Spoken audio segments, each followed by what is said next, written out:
Another year, another report that shows little progress on Facebook's stated effort to diversify its workforce.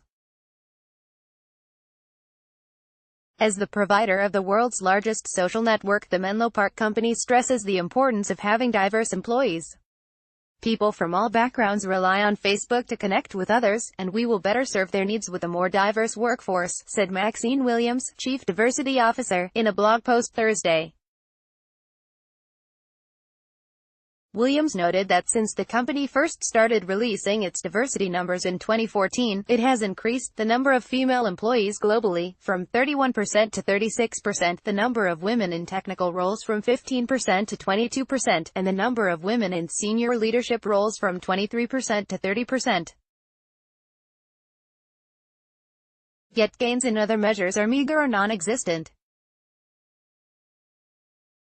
Facebook managed to grow its overall percentage of black employees from 2% to nearly 4% from 2014 to 2018, and Hispanic employees from 4% to almost 5%.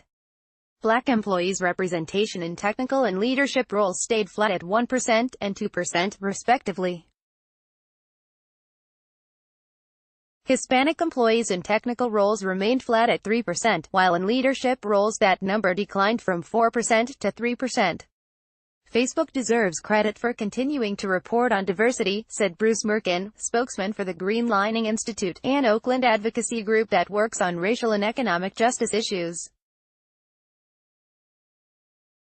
But he expressed disappointment in the dismal gains for Black and Latino workers at Facebook. These communities make up a huge part of Facebook's user base, and if their voices aren't heard in decision-making, the company will inevitably make some bad and insensitive decisions. As of June 30, Facebook's overall workforce is 46.6% white, 41.4% Asian, 4.9% Hispanic, 3.5% Black, and 3% who identify as two or more races.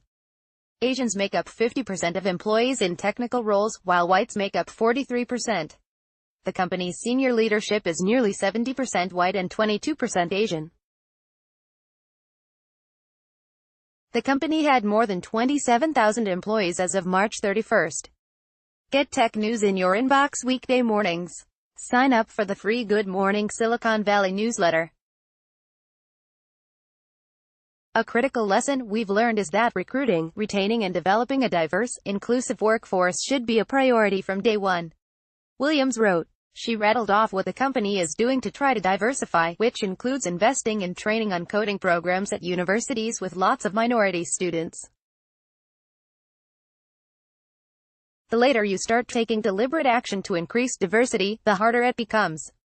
The report comes on the heels of Facebook again citing diversity of viewpoints as a reason for a controversial policy, it said this week during a presentation on how it is fighting fake news that InfoWars, the Alex Jones-led peddler of false conspiracy theories, would remain on its platform. John Hiegman, head of Facebook's news feed, reportedly said the company would not ban InfoWars because he wanted the social network to be a place where different people can have a voice. I think it's disingenuous to conflate allowing content from far-right conspiracy sites like InfoWars with diversity. Merkin said, being delusional doesn't mean you're oppressed, it just means you're delusional. The company has faced accusations of liberal bias, including from lawmakers, investors and conservative media, who complain about Facebook's constant tweaks that affect the news its users see. Diversity of viewpoints is also the reason Facebook CEO Mark Zuckerberg has defended keeping Peter Thiel, the company's earliest outside investor, on the board despite the billionaire's controversial views. Thiel, who among other things once slammed women's suffrage, is a supporter of President Trump and some have urged Facebook to dump him from the board.